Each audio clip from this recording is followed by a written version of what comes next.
Ya, selamat sore semuanya. Ya, ini video ini akan menjadi video mengenai materi yang di minggu lalu, yang dimana minggu lalu itu teman-teman tidak ada yang datang. Jadi Pak Arif baik, ya, dia bilang, oh ya udah nggak apa-apa, nanti semuanya akan dibuat hadir dan akan dilanjutkan di minggu depan. Nah, di video ini teman-teman akan menjadi pengganti untuk pertemuan minggu lalu. Lalu nanti untuk yang di minggu ini nanti saya akan buatkan videonya lagi sesuai kesepakatan kita di grup. Oke, yuk kita mulai. Teman-teman boleh mempersiapkan terminalnya, boleh menggunakan PowerShell, boleh pakai Git Bash atau boleh pakai command prompt ya. Jadi materi minggu lalu itu membahas mengenai mengimplementasikan user interface dari desain user interface. Maksudnya apa? Implementasi user interface itu adalah membuat user interface ke dalam aplikasi web sesuai dengan desain user interface yang sudah dibuat di minggu yang lalu. Yang kemarin kita sudah bikin yang Netflix itu ya, yang login, register dan lain-lain. Oke, jadi di minggu lalu pertemuannya di video ini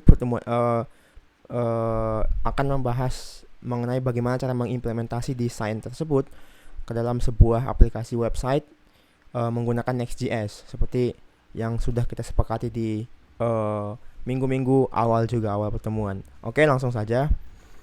Nah, ya, ini tadi udah aku jelaskan. Lanjut, setup project. Jadi modul ini ada di LMS ya teman-teman. Lihat aja pertemuan ke-12, topik ke-12, nanti ada modulnya ini. Teman-teman boleh lihat dan silahkan diikuti. Saya juga ngikutin modul yang ini. Oke, yang pertama kita bikin project Next.js-nya terlebih dahulu.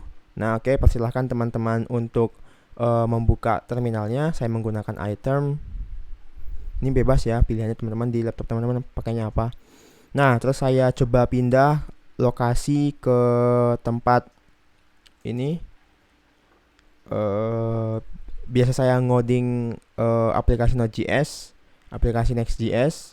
Nah, tempatnya di sini /node/2024. Nah, di dalam folder ini baru kita bikin aplikasinya. Ya, ini saya sudah bikin sebelumnya, tapi kita bikin yang baru aja lagi. Nah, oke. Perintahnya adalah pnpm create spasi next bla bla bla bla bla min TypeScript.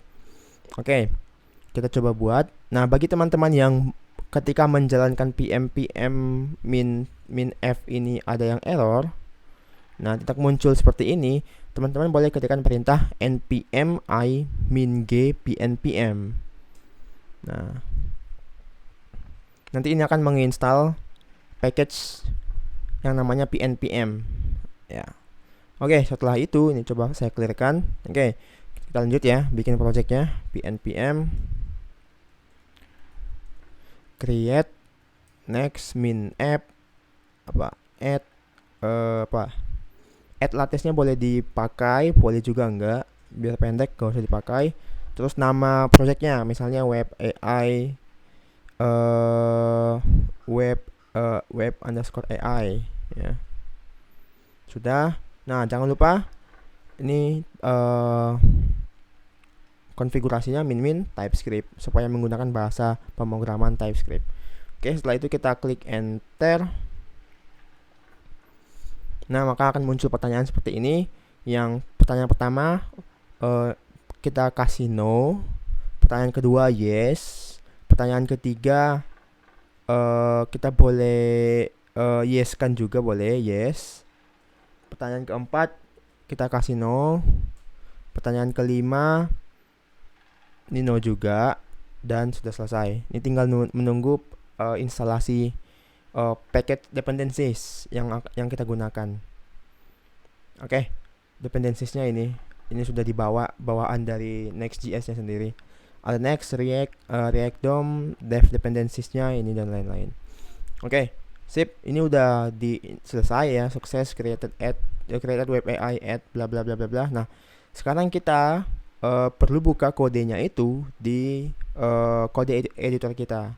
Nah, karena di sini saya menggunakan VS Code, maka kalau untuk membukanya kita bisa pertama kita cd dulu ke web underscore AI ya, seperti nama project yang di sini. Enter, coba clear dulu, nah baru code titik. Maka ini akan otomatis membuka Visual Studio Code di direktori yang sedang aktif, yaitu direktori project web underscore AI yang baru saja kita bikin. Kita klik enter. Tunggu. Nah, oke, ini coba aku full screen saja, lalu di zoom seperti ini. Berharap ini tidak terlalu kecil ya. Mudah-mudahan tidak terlalu kecil.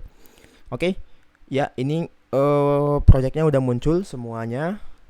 Nggak perlu bingung dengan semua hal yang ada di sini.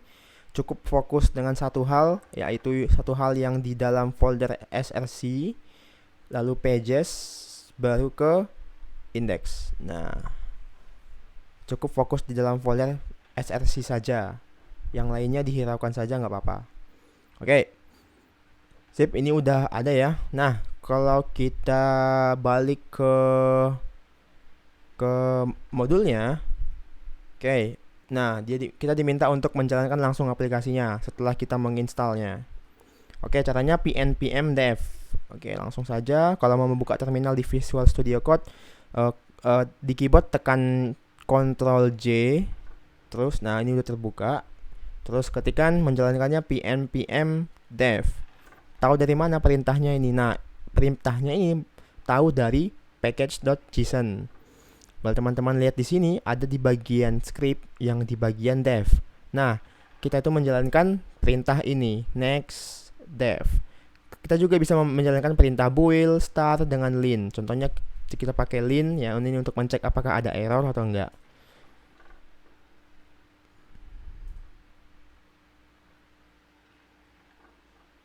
Ini masih menginstal dependensinya untuk mengecek apakah ada error apa enggak. Ini optional ya teman-teman, hanya menunjukkan saja kalau kita bisa menjalankan perintah-perintah di sini. Ya, sip. Ini udah bisa jalan ya. Ini udah bisa jalan. Terus contohnya lagi, kita juga bisa pnpm build. Jadi ini scriptnya ini dibuatkan langsung oleh project Next.js-nya ketika pertama kali dibuat. Apakah kita bisa menambahkan script baru? Ya, bisa. Ini kita tinggal tambahkan saja koma, terus kita bikin nama scriptnya apa. Contohnya install, ya. Boleh pnpm install seperti ini dan lain-lain. Ya, contohnya seperti itu ya. Oke, nah kalau build, nah ini contohnya untuk membuild aplikasinya, membuild sehingga bisa dideploy. Ini digunakan untuk supaya aplikasinya bisa kita deploy ke production. Nah, tapi karena kita baru saja menggunakan aplikasinya, ya, dan ini baru proses pengembangan, nah kita perlu kembangkan dulu aplikasinya. Nah, yang perintah yang kita perjalankan adalah yang perintah dev, makanya kita menggunakan pnpm dev. Nah, ini udah berjalan. Nanti akan muncul lokal.2 http 3000. Kalian kontrol klik saja, maka akan terbuka secara otomatis seperti ini. Ya, sudah ya. Kalau kita lihat di modulnya, harusnya sesuai. Nah, sesuai ya. Ini sudah sesuai. Oke, kita lanjut. Nah, oke. Kita diminta selanjutnya untuk menghapus style bawaan project. Nah, kenapa kita perlu menghapus style bawaan project? Nah, karena kita akan style yang digunakan oleh bawaan Next.js ini, bawaan projectnya itu berbeda dengan style yang akan kita gunakan di desain Figma kita. Contohnya kemarin namanya apa ya?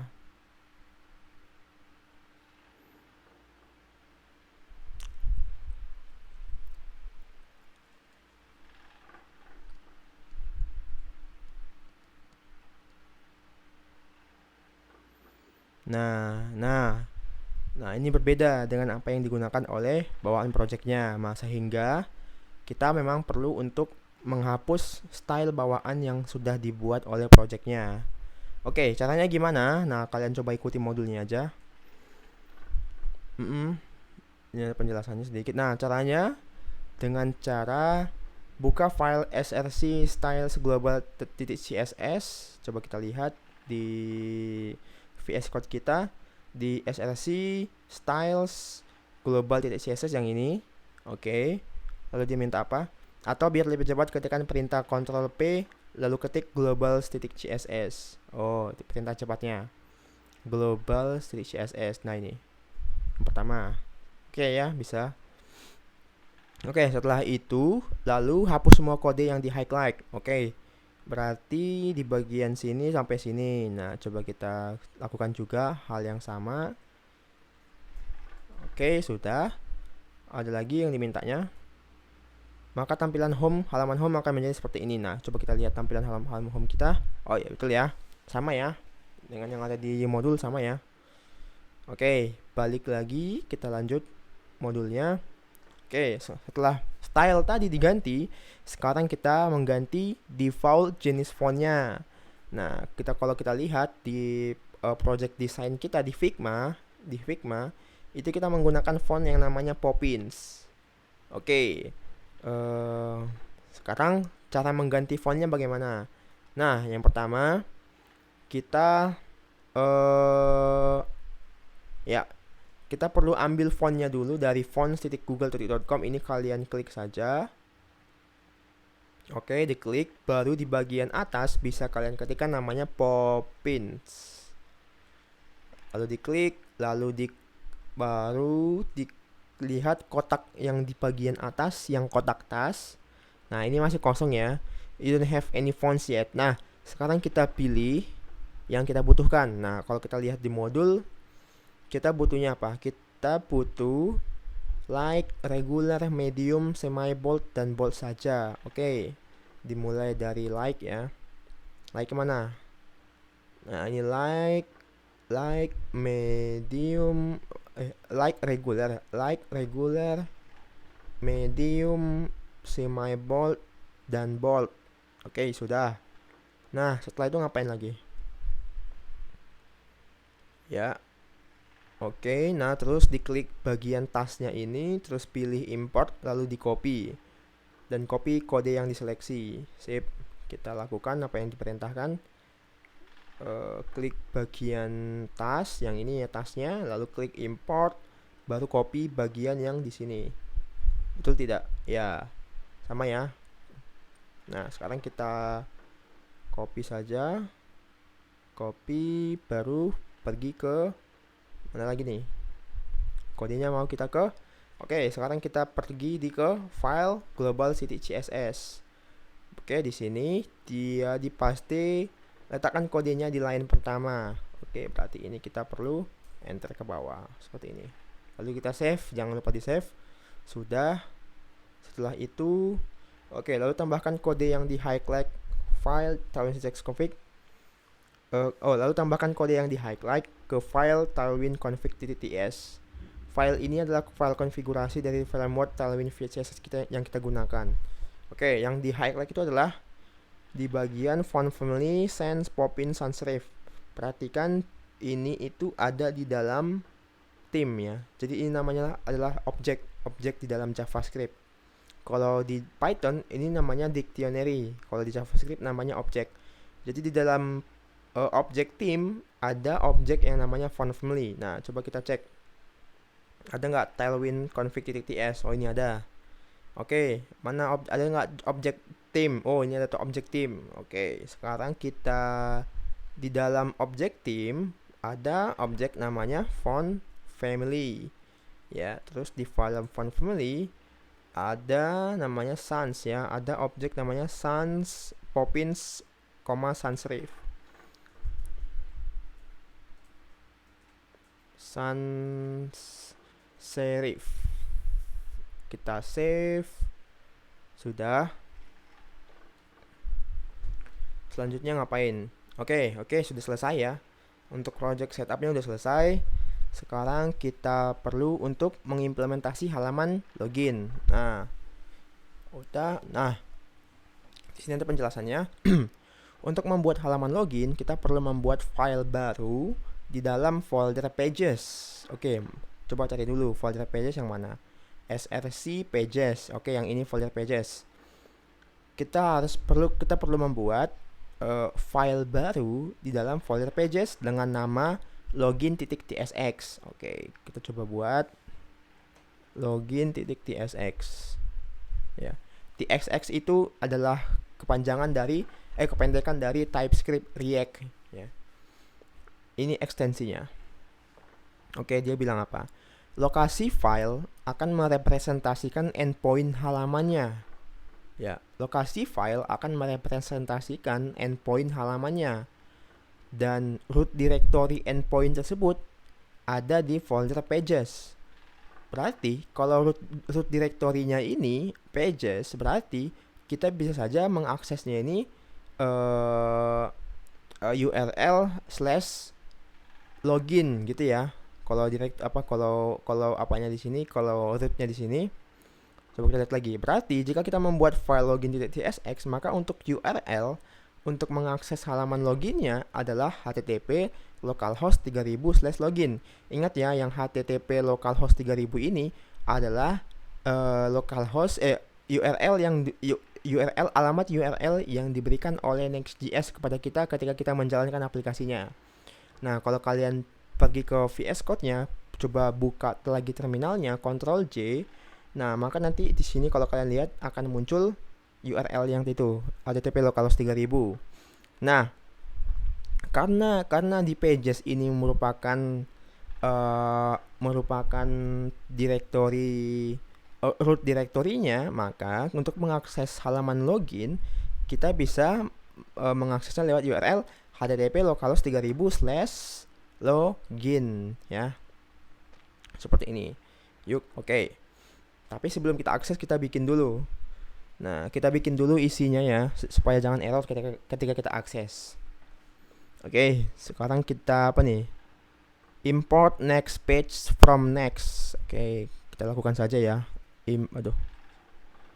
Import next page, ya, from next. Apalagi import head from next head. From next head. Oke. Ini adalah tipe datanya. Ini ada tipe. Kalau ini adalah fungsi elemen. Ini namanya komponen ya, bisa dibilang komponen. Jadi fungsi-fungsi di React itu kalau diawali dengan huruf besar ya, ini kalau diawali dengan huruf besar, maka ini adalah komponen.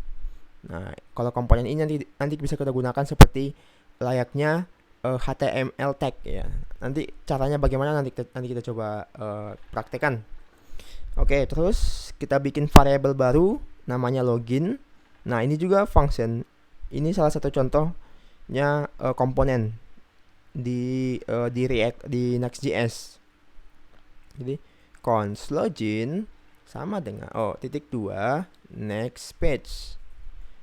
Ya, ini nama variabelnya, ini tipe datanya, baru sama dengan ini merupakan kalau di JavaScript ekosistem namanya arrow function ya. Ini namanya function. Oke, setelah itu return. Nah, baru kita return HTML-nya. Div seperti biasa ya, div. Dalam div ada head. Nah, ini cara dia pakainya. Cara pakai komponen di React.js itu bagaimana, kayak gini. Sama kayak komponen HTML tag seperti biasa. Head terus title ya. Ini berarti komponen untuk bagian headnya HTML. Kalau kalian perhatikan HTML itu kan ada bagian headnya ya. Nah, berarti ini bagian yang ini. Makanya untuk kenapa kita butuh yang ini, karena supaya kita bisa ngasih title di dalamnya. Kayak gitu ya. Oke, title-nya apa? Di sini ditulis login spasi pipe website AI. Oke, sudah. Lalu di bawah elemen tag ada elemen tulisan X1. Ini namanya heading ya. Heading 1 artinya heading yang paling besar. Ini adalah halaman login. Nah, coba kita save. Oke, sudah di save. Terakhir kita export ya. Kita export default login.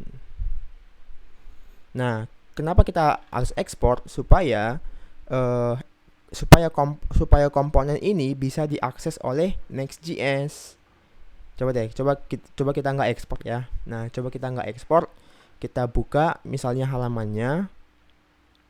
Di halaman login berarti tadi apa? Localhost 3000/login. Nah, error. Ya kan? Ini ada error. The default export is not React component. Nah, komponen dari file login.tsx itu nggak ada. Karena belum diekspor, jadi dia nggak tahu. Nah, makanya kita perlu export default. Kenapa default? Karena dia minta yang default juga, default export. Ya kan? Default login. Nah, titik koma jangan lupa.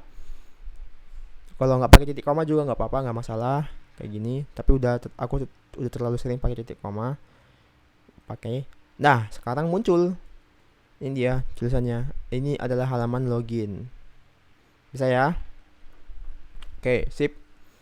Setelah itu, kita lanjut lagi di modulnya.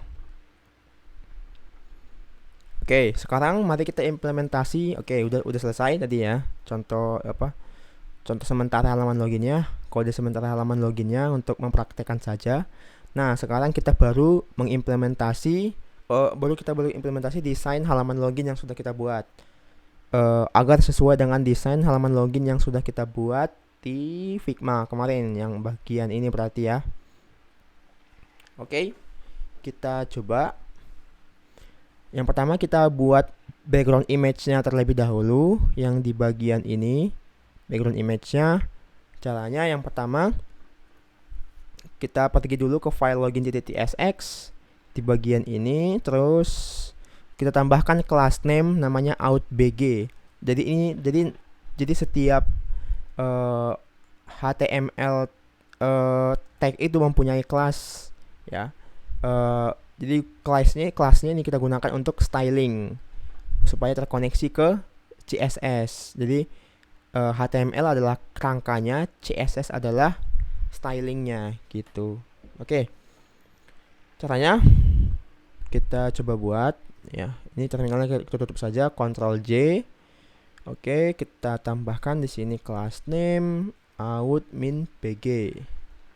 Tadi gitu ya, outminbg. Oke, setelah itu baru kita pergi ke global.css yang ini. Ya, baru di bawahnya kita tambahkan style untuk kelas outminbg. Jadi titik. Kalau pakai ID tanda pakai hashtag, kalau pakai kelas pakainya titik. Outminbg. Stylenya apa? Stylenya yang pertama background image URL / outminbg.jpg. Nah, ini filenya belum ada ya. Ini taunya dari mana? Belum ada. Kita bisa lihat di bagian publik. Nah, di sini /outbg belum ada di sini di folder publik. Oke, lanjut saja. Nanti kita taruh filenya, baru kita ganti background size-nya, background min size, cover, background position-nya ke tengah-tengah, terus background repeat-nya, no repeat. Jadi supaya background-nya itu nggak mengulang-ulang gambarnya. Kalau belum memenuhi screen, background-nya nggak ngulang-ngulang. Oke, terus tingginya berapa? Tingginya minimal tingginya 100 VH. VH itu adalah view height. Jadi sepanjang device yang digunakan oleh pengguna.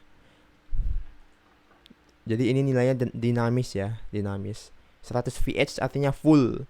Kalau 50 berarti setengah dari layar tinggi layar dari pengguna. Ini kita pakai full karena di contohnya ini itu full, gambarnya full semua ini.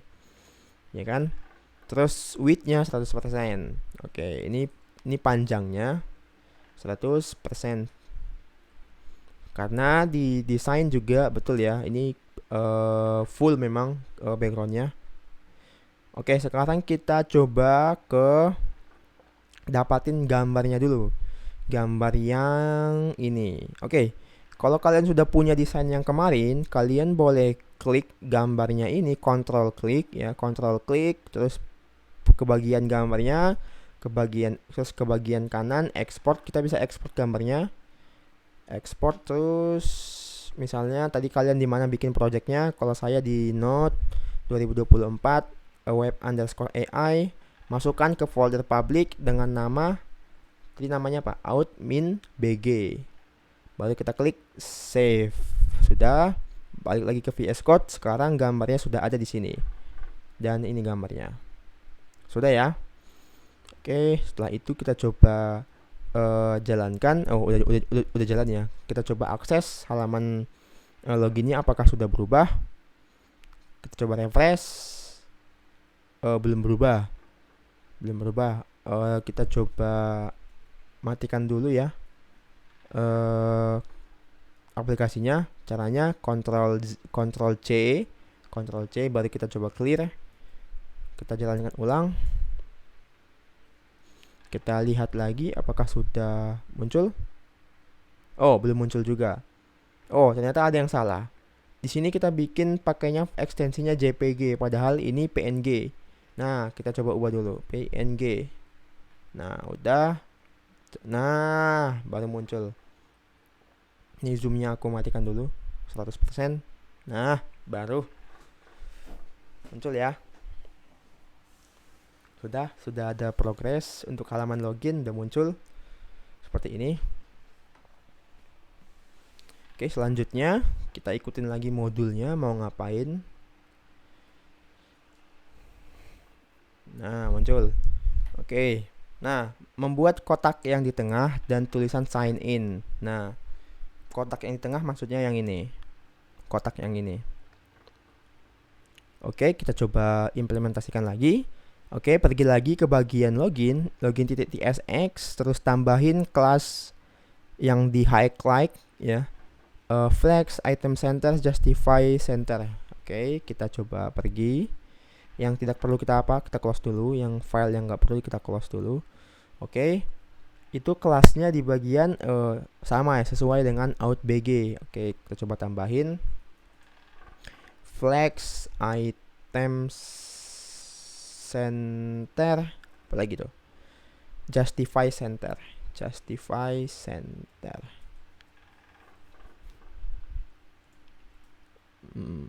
Dah. Oke, sepertinya ini Tailwind CSS-nya kenapa mati ya? Coba saya hidupin dulu. Nah, udah. Terus yang ini kita coba, oh nggak perlu reload. Udah. Nah, kalau udah aktif tadi ekstensi Tailwind CSS, jadi Tailwind CSS ini membantu kita untuk untuk melihat kelas-kelas yang bisa kita gunakan. Nah, contohnya seperti ini. Tailwind CSS Intelligence. Framework CSS yang kita gunakan itu Tailwind CSS, makanya kita juga install ekstensinya di VS Code untuk membantu kita.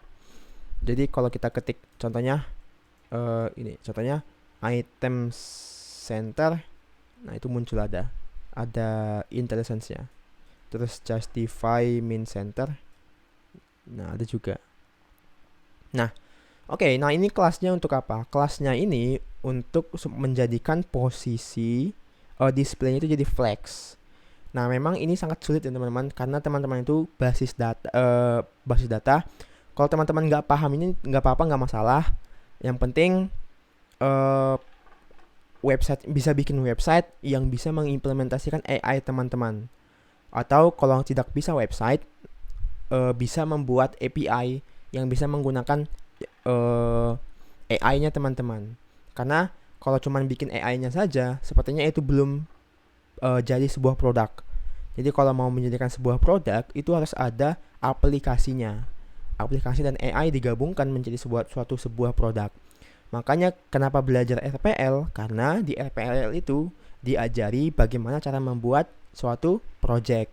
Bahkan mulai dari kelas diagramnya, activity diagram, sequence diagram, use case-nya dan lain-lain. Bahkan ada analisis kelayakannya. Jadi menolong teman-teman untuk membuat project, membuat program dengan digabungkan dengan ilmu teman-teman yang dari basis data. Ya, tujuannya itu ya, belajar RPL di basis data. Nggak bisa bikin website, nggak paham hal-hal yang seperti ini, memang ini cukup sulit juga ya, apalagi bagi yang tidak sering belajarnya. Nanti tapi nggak apa-apa kalau teman-teman misalnya cuma paham Python, ya udah belajar saja Python, belajar cara membuat API pakai Python, jangan hanya belajar pakai Flash doang, tapi belajar modern framework yang digunakan oleh orang-orang sana untuk membuat API menggunakan Python, dan coba-coba membuat API yang bisa connect ke AI teman-teman sehingga bisa jadi sebuah produk. Oke, jadi tutorial ini ada websitenya, itu cuma pelengkapnya saja ya. Oke, setelah itu supaya ada juga user interface-nya, tampilannya. Karena kalau API doang itu nggak ada user interface-nya. Tetapi nggak apa-apa. Oke, sudah. Nah, terus kita lihat kode yang kedua di bagian sebelah kanan itu ada tambahan div. Ya, ada tambahan div di sini. Kalau kita lihat kode kita ada H1 dan H1 itu udah nggak ada lagi di sini, berarti udah dihapus. Nah, sekarang kita coba ketikan kode yang panjang ini. Jadi semuanya ini adalah kelas name, kelas CSS. Kalau dijelaskan satu-satu nanti kelamaan karena memang nggak penting juga buat teman-teman, tapi ini berfungsi untuk mempercantik tampilan website saja. Oke, kita coba bikin ya. Div, ketikkan div, terus class name, terus flex min call, items star, max min w min md, min w min buka ini 472 pixel, min h min buka 2713 pixel, terus rounded min 10 pixel, py ini padding, rounded itu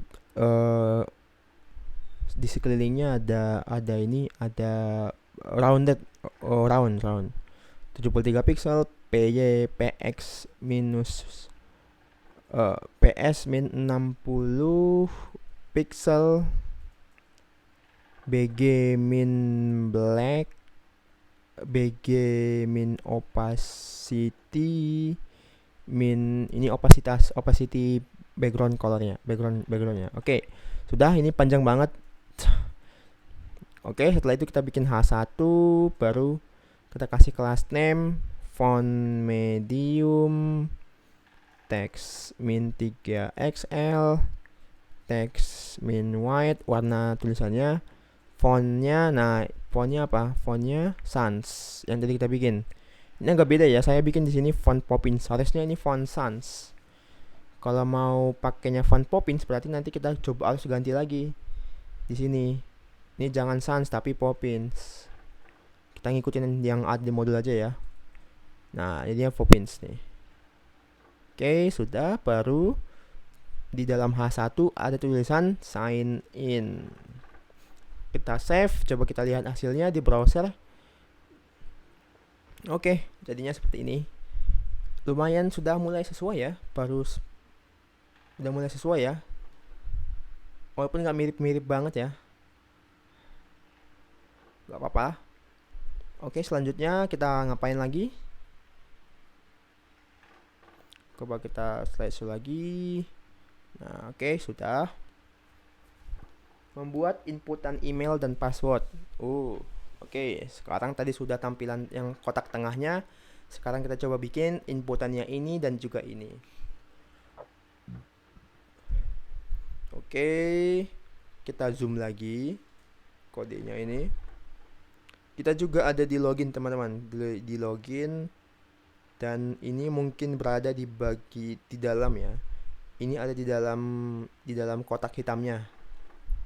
Berarti kotak hitamnya itu kan ini kan. Ini kan kotak hitamnya. Berarti kalau di dalam kotak hitam berarti di bawahnya H1. Di sini berarti ya. Nah, kita disuruh buat apa tuh? Pas juga ini ya. Ini line number 15. Di sini juga line number 15. Sesuai berarti. Oke, kita coba bikin form. Action kita hapus. Tuh. Terus class name-nya mt7 wminful.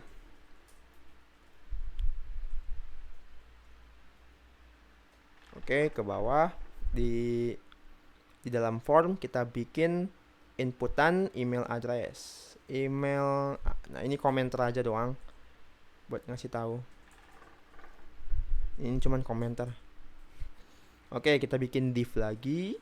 Kasih kelas name apa tuh? wminful full width ya, 100%, widthnya 100% ya.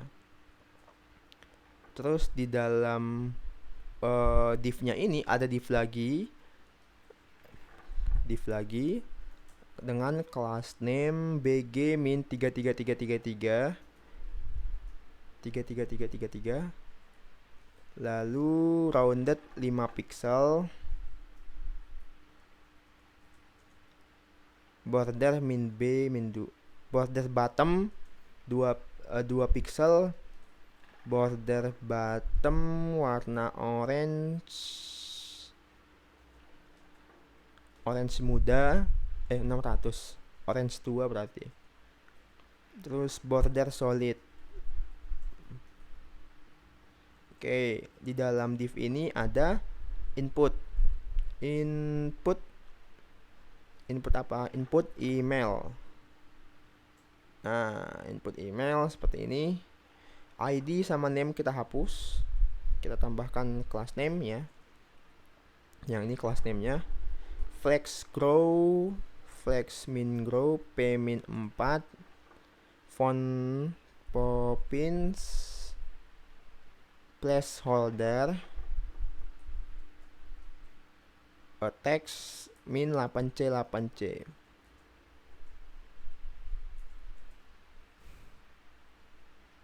Terus text min base,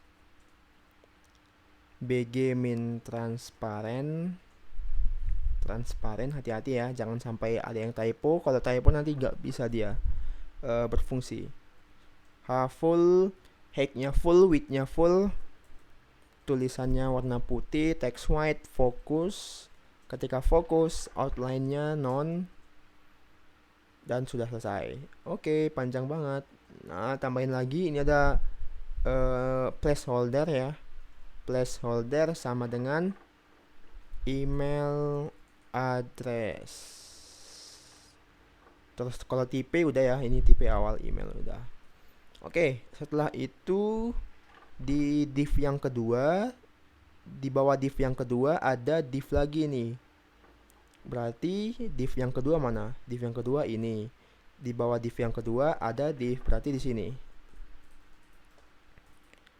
Ada div kelasnya text amber 600.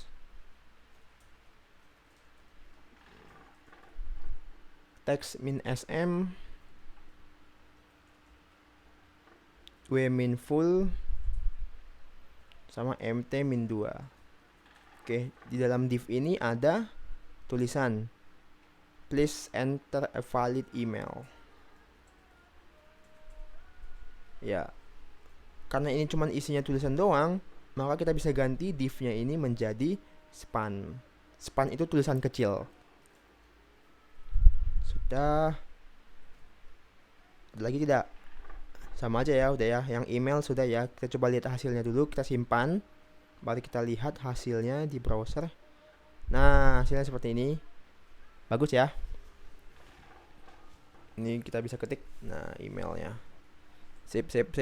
Nah, karena ini mirip, desainnya mirip email dengan password, maka kita bisa copy paste. Yang mulai dari sini, komentarnya kita copy.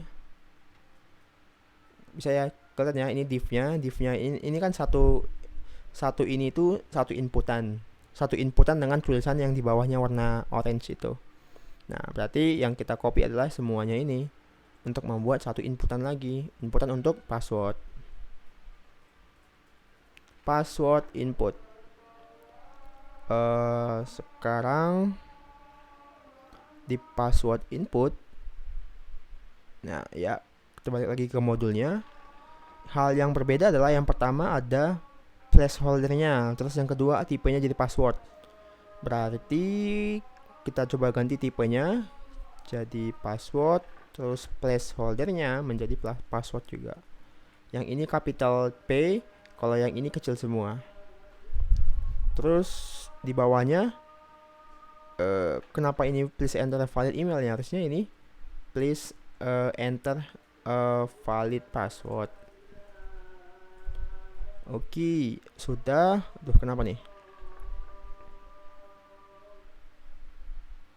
Nah, tuh, betul.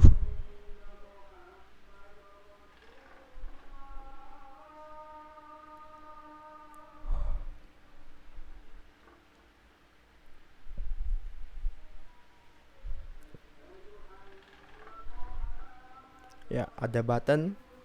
Kita bikin buttonnya lagi di bawah inputan password input. Berarti di sini. Button kelasnya apa? Tipenya submit. Oh, bukan. Bikin tipenya dulu. Tipenya submit. Class name-nya apa? MT10.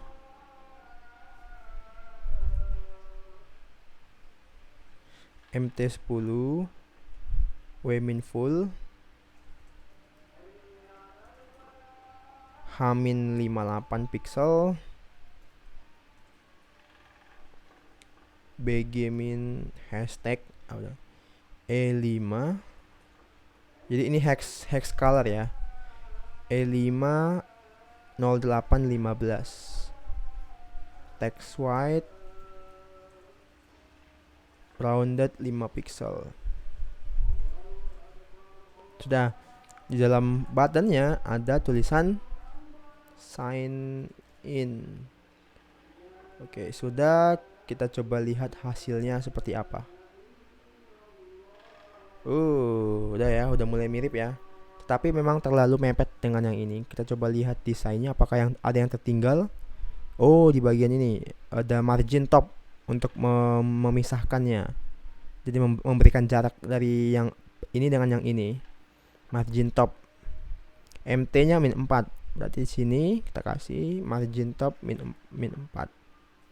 Kita coba lihat lagi. Nah, udah lebih baik ya. Oke, lanjut kita coba lihat selanjutnya kita harus ngapain. Membuat button sign in. Tadi udah ya. Oke, membuat dua tulisan di bawah button sign in. Coba kita lihat yang mana nih. Oh, yang ini. Oke, yang ini. Caranya gimana? Caranya kita import dulu komponen link di login.xx ya.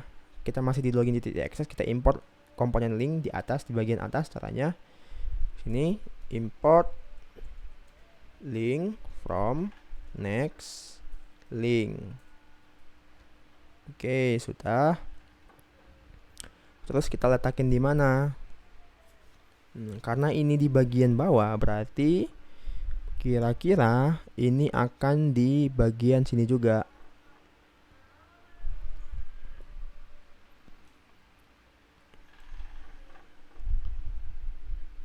Di bawahnya button, di bawah buttonnya.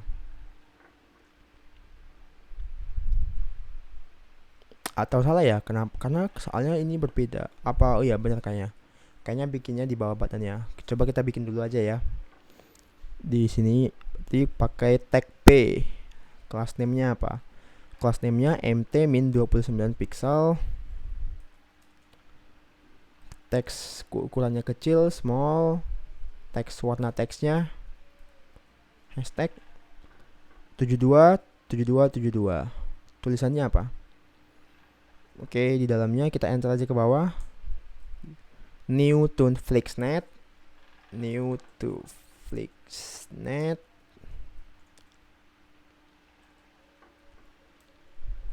Nah, baru setelah itu kita pakai komponen link yang tadi kita import. Link, jadi komponen ini untuk membuat tag linknya di React, di Next.js. Arifnya kemana? Arifnya ke /register. Jadi ini menuju ke halaman register. Oke, class name-nya apa? Class name-nya text min white. Di dalam komponen link ada tulisan sign up now. Oke, sudah.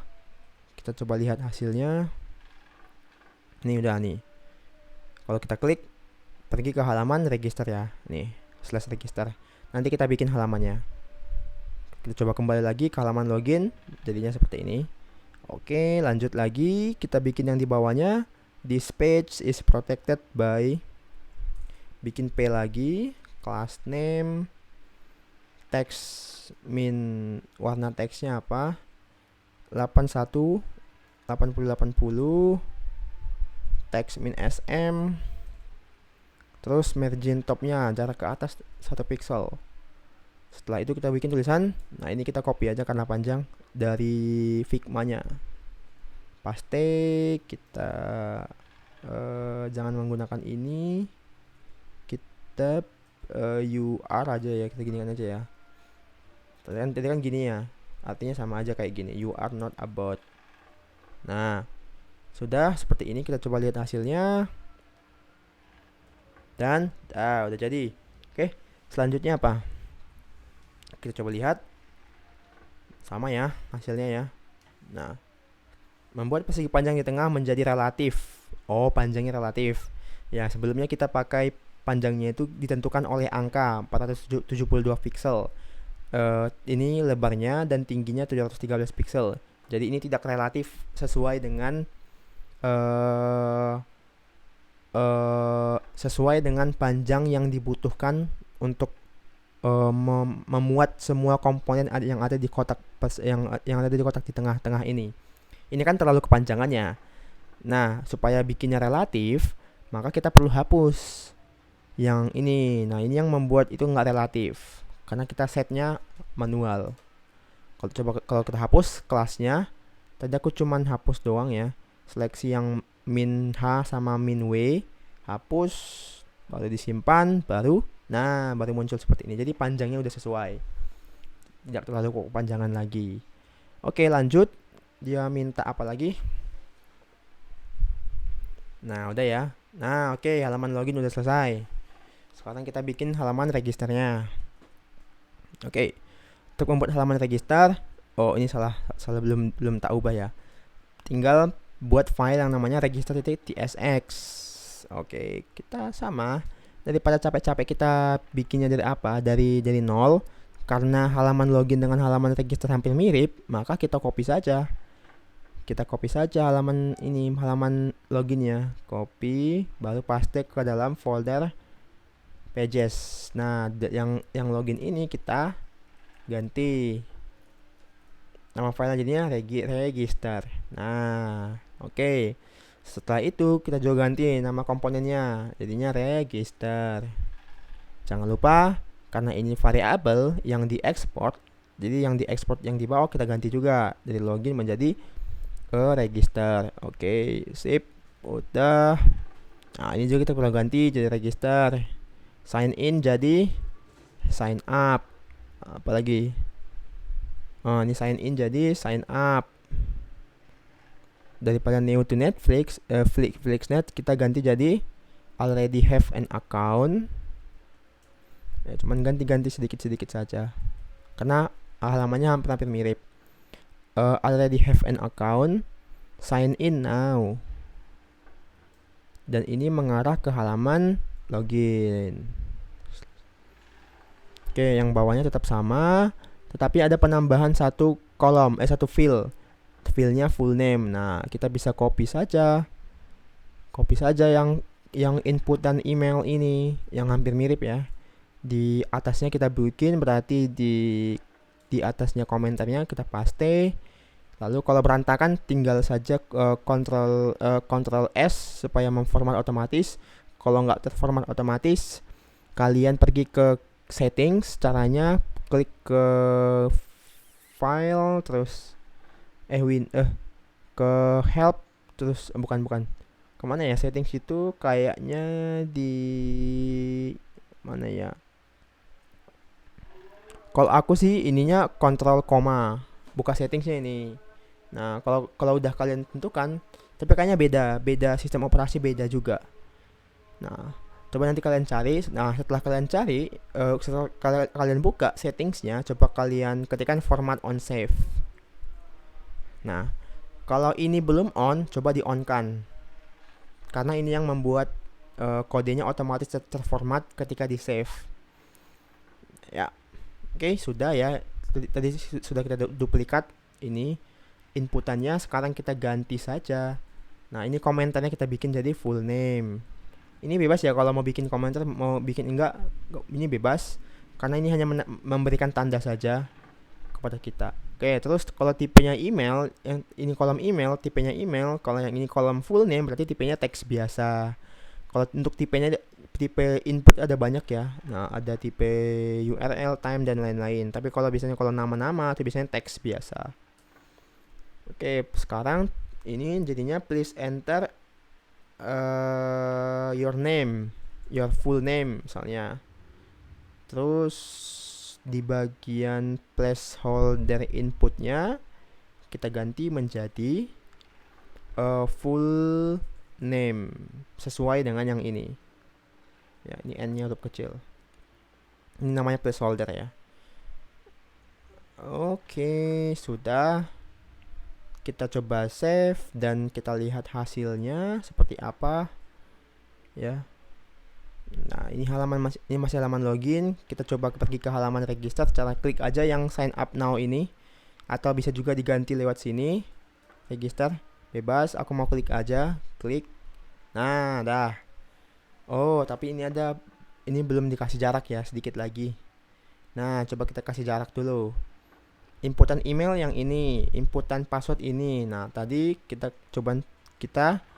tadi yang halaman login itu punya jarak kan, email dengan password. Nah, sekarang kita copy saja margin topnya di sini supaya emailnya ini ada jarak dengan komponen yang di atasnya, yaitu komponen full name. Nah, coba kita lihat. Nah, sekarang sudah jadi. Ya, sudah jadi ya. Halaman login dengan registernya sudah selesai. Oke, halaman sign in-nya sudah selesai, halaman sign up-nya juga sudah selesai. Dan bisa berganti-ganti seperti ini. Oke, sudah. Lanjut, modulnya minta apa lagi? Oh, cuman ganti-ganti doang. Ini udah. Nah, unguided-nya. Oke, unguided-nya.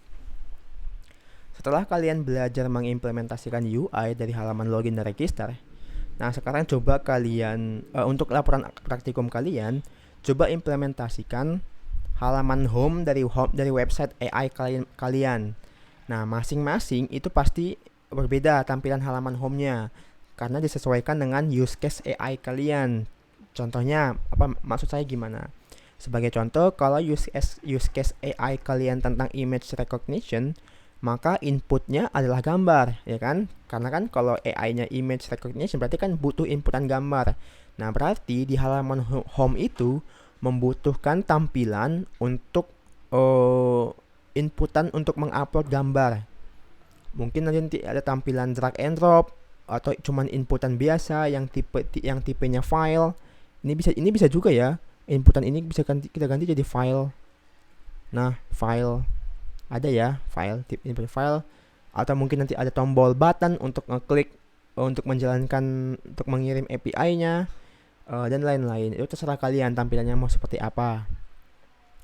Terus contoh lainnya lagi, kalau use case-nya AI kalian tentang text generation, tahu ya text generation, ada tahu ya, kayak ChatGPT itu kan namanya kan text generation, maka inputnya adalah teks. Nah, sehingga di halaman home itu harus ada input teks paragraf. Ya, input teks paragraf atau teks yang biasa yang tidak bisa paragraf. Supaya apa? Supaya ada tempat untuk mengirim inputan ke AI-nya. Oke. Oke, setelah itu buat laporannya di Word lalu PDF kan ya, yang dibuat di laporannya adalah kode step by stepnya bagaimana. Lalu lampirkan juga screenshot dari setiap step dan screenshot hasil akhirnya. Sekian untuk video pertemuan minggu lalu ya. Pertemuan minggu lalu seperti itu. Kalau ada pertanyaan silahkan ditanyakan. Dan coba juga kalau misalnya kalian bingung juga dengan menggunakan framework Tailwind CSS, coba saja menggunakan framework yang lain, atau mungkin ada kode dari ChatGPT untuk halaman home-nya, silahkan digunakan juga, nggak masalah. Soalnya di website ini kan memang bukan bidang kalian, tetapi memang kalau bisa lebih baik lagi ya kalau bidang kalian juga bikin website. Tapi kalau nggak bisa, nggak memungkinkan ya nggak apa-apa. Coba pakai alat bantuan gimana gitu supaya ada tampilan home yang muncul. Karena nanti di di pertemuan selanjutnya yaitu di minggu ini nanti itu akan belajar ya. Coba menghubungkan antara halaman websitenya ini ke API kita yang sudah kita buat yang kemarin menggunakan Flash Python. Jadi coba teman-teman implementasikan halaman home-nya, dibuat tidak perlu ribet-ribet, yang penting ada, nggak perlu cantik-cantik juga, nggak harus sesuai dengan desain interface yang kita buat kemarin, nggak masalah, yang penting ada komponen yang bisa digunakan oleh pengguna atau users ya untuk mengirimkan inputan ke API-nya. Intinya di situ doang. Yang penting ada inputan gitu yang bisa digunakan oleh si pengguna. Nggak perlu juga cantik-cantik. Ya, setelah itu ya ini silahkan kumpulkan lapraknya. Deadline-nya akan saya buat sampai minggu tenang. Berarti akan ada dua laprak ya. Laprak yang pertama yang ini, yang minggu lalu laprak yang kedua yang di minggu ini. Jadi ini terakhirnya tuh di minggu tenang di hari Sabtu tapinya. Kan minggu tenang kan mulai tanggal berapa ya? Kalau tidak salah 15 hari Senin ya. Tapi nanti aku coba bikin deadline-nya di hari tanggal 20 saja, hari Sabtu. Jadi punya waktu lebih dari 1 minggu. Oke, di sini udah ujian ya. Oke teman-teman, terima kasih. Berharap teman-teman bisa paham ya dan juga menonton video ini. Kalau misalnya bingung ya tanyakan saja. Untuk video di minggu ini nanti saya akan buatkan. Ini udah jam 15.35. Saya belum bikin modulnya. Nanti coba saya bikin modulnya dulu baru buat videonya, sehingga bisa diikuti sesuai dengan apa yang dikerjakan di modul. Jadi nggak ngasal-ngasal suka-sukanya ngoding gitu ya. Jadi harus juga memperhatikan isi modulnya. Oke, semoga juga modul ini mudah dipahami ya teman-teman. Dan ya terima kasih. Dan sampai jumpa. Dadah.